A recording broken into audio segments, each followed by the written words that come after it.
아동의 교육을 위해서는 그걸 좀 최고.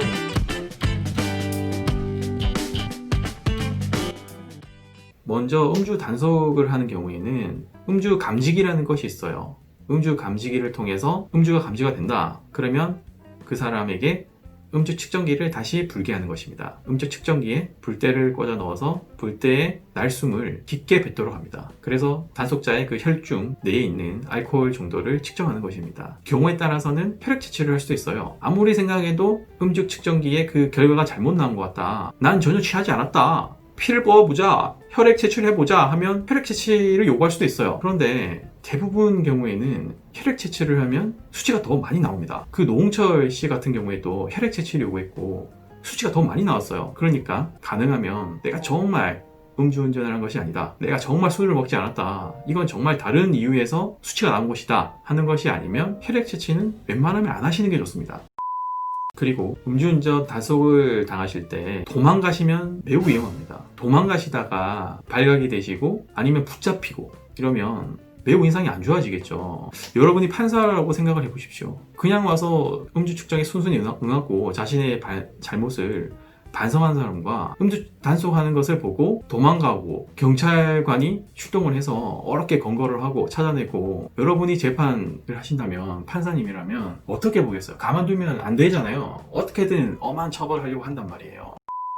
그래서 그 도망가는 것은 매우 위험한 일이 될 수 있어요. 반성하는 것 같지 않잖아요. 당장 도망갔다 하더라도 가까운 시간 내에 잡혀서 혈중 알코올 농도를 측정했을 경우에 위드마크 공식을 적용해서 역주산해서 음주운전으로 처벌받을 수 있습니다. 그러면 매우 인상이 안 좋은 상태에서 처벌받게 되겠죠. 그리고 음주 측정 거부를 하시는 분도 계신데요. 그렇게 하시면 안 됩니다. 도로교통법에 보시면 술에 취한 상태에 있다고 인정할 만한 상당한 이유가 있는 경우에는 경찰 공무원이 음주 측정을 할 수 있게 돼 있어요. 만약 우리가 직장 내에서 회사에서 일을 하고 있는데 경찰관이 들이닥쳐서 음주 측정을 하자고 하면 이건 문제가 있는 거잖아요. 전혀 술을 마실 상황도 아니고 술을 마셨을 것 같지도 않은데 음주 단속을 하면 당연히 우리 음주 측정 거부를 할 수 있는 것입니다. 그런데 경찰이 그렇게 하는 경우는 지금까지 제가 본 적이 없어요. 대부분 얼굴이 시뻘개진 상태로 차에서 내리거나 얼굴이 붉게 상기된 상태로 자동차 사고가 난 현장에 근처에 서성이거나 그러면 경찰이 단속할 수밖에 없잖아요. 여러분이 경찰이라고 생각해 보세요. 그런 사람들이 차에서 내리고 자동차 사고 현장에서 보이고 그 차량이 그 사람 차량으로 밝혀지고 경찰은 음주 측정을 할 수밖에 없어요. 오히려 측정하지 않으면 그게 직무유기가 될 수 있는 것입니다. 이러한 상황에서 경찰의 그 음주 측정에 응하지 않고 음주 측정을 거부하면 음주 측정 거부에 해당될 뿐만 아니라 매우 중한 형사처벌을 받게 될 수 있는 것입니다. 이런 정황들이 다 경찰관들이 수사 보고서에 또 꼼꼼히 이렇게 쳐요. 그러면 나중에 검사, 판사가 봤을 때 인상이 매우 안 좋겠죠. 그럼 기사나 뉴스에서 음주운전을 했는데 무죄나 무혐의가 나온 사람은 어떤 사람들일까요? 라고 묻는 경우가 계신데요. 첫 번째, 그 위드마크 공식을 이용해서 무혐의나 무죄를 받는 경우가 있습니다. 사람이 술을 마시게 되면 술이 갑자기 취하는 게 아니고 서서히 술이 취하게 되고 혈중 알코올 농도가 최대치로 올랐다가 서서히 간에서 술 해독함에 따라서 혈중 알코올 농도가 떨어집니다. 그러니 운전을 할 당시에 나의 혈중 알코올 농도가 도로교통법상 규정하고 있는 그 수치를 넘지 않았다면 도로교통법상 처벌을 할 수 없게 되는 것이죠. 그리고 두 번째, 긴급 피난을 주장할 수도 있습니다.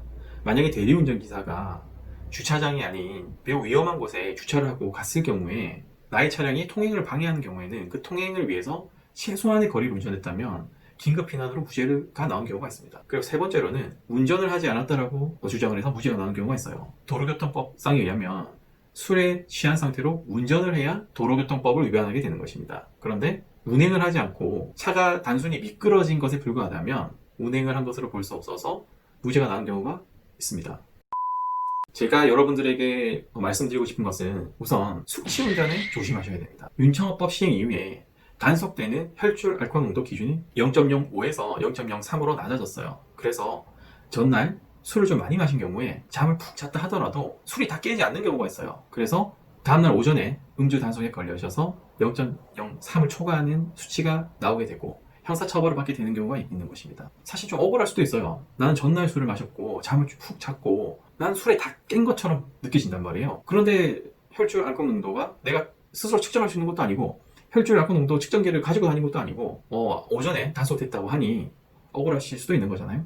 그러니 그런 일이 발생하지 않도록 술을 많이 마신 날에는 다음날 오전에 운전을 하셔서는 안 되는 것입니다. 그리고 만약에 다음날 꼭 운전을 하셔야 되는 경우에는 전날에 술을 많이 마셔서는 안 되는 것입니다. 그리고 두 번째, 본인이 술을 마시고 운전을 하지 않았다 하더라도 술을 마시고 운전하는 사람의 차량 옆 좌석에 동승을 했다면 음주운전 방조죄로 처벌을 받으실 수는 있어요. 저 사람이 술을 마신 걸 알면서 내가 키를 건네고 술을 마신 사람이 운전하기 용이하게 내가 기여한 부분이 있다면 음주운전 방조죄로 처벌받을 수 있는 것입니다. 그러니까 매우 조심하셔야 되겠죠. 나뿐만 아니라 내 주변 사람이 술을 마시고 운전하겠다라고 하면 적극적으로 말리셔야 되는 것입니다. 경찰청은 휴가철을 맞아 7월 21일부터 9월 7일까지 음주운전 집중 단속을 한다고 발표했습니다. 그런데 꼭 이 기간 중에도 술을 마시고 단속되시는 분들이 있어요. 난 그런 발표를 들은 적이 없어 라고 하시면서 아무리 이야기를 하셔도 해결되지 않습니다. 이미 경찰청에서 그렇게 발표를 했고 아는 사람도 다 알아요.